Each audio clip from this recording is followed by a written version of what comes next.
నేను ఓడిపోతే నా పేరు మార్చుకుంటాను అని అనేక మంది సవాలు విసిరినా వారిని చూశాను. ఒక్కరిని కూడా పేరు మార్చుకున్న వారిని నా జీవితంలో చూడలేదు. ఒక్క ముద్రగడ పద్మనాభంను మాత్రమే చూస్తున్నానని, అందుకే ఆయనను అభినందించేందుకు వచ్చానని మాజీ మంత్రి వైసీపీ నేత అంబటి రాంబాబు అన్నారు. కిర్లంపూడి ముద్రగడ నివాసానికి వచ్చిన అంబటి మీడియాతో మాట్లాడుతూ, ముద్రగడ ఏనాడు తన స్వలాభం కోసం కాపు ఉద్యమం చేయలేదని అన్నారు.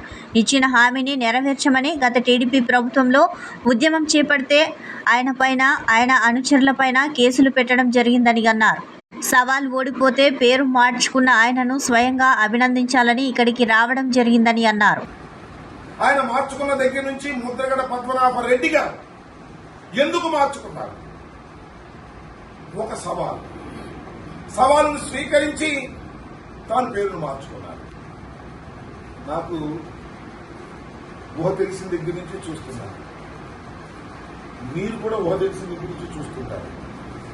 అరే, ఈ పని కాకపోతే నా పేరు మార్చుకుంటారా అన్న వాళ్లను వేల మందిని చూశా, లక్షల మందిని చూశా. కానీ అది జరగకపోతే పేరు మార్చుకున్న వాడిని ఒక్కడిని కూడా నేను చూడలా నా జీవితం మొత్తంలో. ఎవరన్నా చూశాను, ఎవరన్నా చేశానేమో నాకు తెలియదు. నా జీవితం మొత్తంలో ఒక్కడిని కూడా పని కాకపోతే, సవాలు విసిరితే ఆ సవాలులో ఓడిపోతే పేరు మార్చుకున్న వాడిని ఒక్కడిని కూడా చూడలా. ఇప్పుడు చూస్తున్న ముద్రగడ పద్మనాభ రెడ్డిని అన్న మాట ప్రకారం పేరు మార్చుకున్నాడు కాబట్టి ఆయన అభినందించాలి అని అనుకుంటున్నా. వెనక్కి వెళ్లి చూస్తే శతాబ్దాల చరిత్ర వెనక్కి వెళ్లి చూస్తే సత్యహరిశ్చంద్రుడు కాలం కలిసిరాక, మాట తప్పలేక కాటికాపరయ్యాడు. కాటికాపరయ్యినా సత్యహరిశ్చంద్రుడే. పేరు మారినా ముద్రగడ పద్మనాభమే అని చెప్పాలనే ఉద్దేశంతో వచ్చా. నాకు తెలుసు, నేను శాసనసభ్యుడిగా ఉన్నప్పుడు కూడా మంత్రి చేశారు ఒక ఆయన, సంగీతం వెంకటరెడ్డి గారు.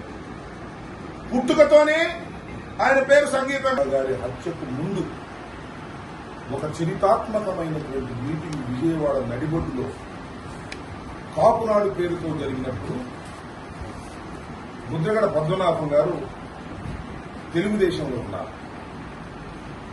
తెలుగుదేశానికి రాజీనామా చేసి ఆ రోజు కాపునాడు మీటింగ్ వచ్చి ఆ రోజు ప్రధానమైనటువంటి వక్తగా, ముఖ్య అతిథిగా పాల్గొని కాపునాడుకు వన్నె తెచ్చారు. ఆ రోజున వంగవీటి మోహన్ రంగారావు గారు జైల్లో ఉన్నారు. ఆ రోజు తృణప్రాయంగా తన పదవిని వదిలి కాపునాడుకు హాజరైన దగ్గర నుంచి వారంటే నాకు ప్రత్యేకమైనటువంటి అభిమానం.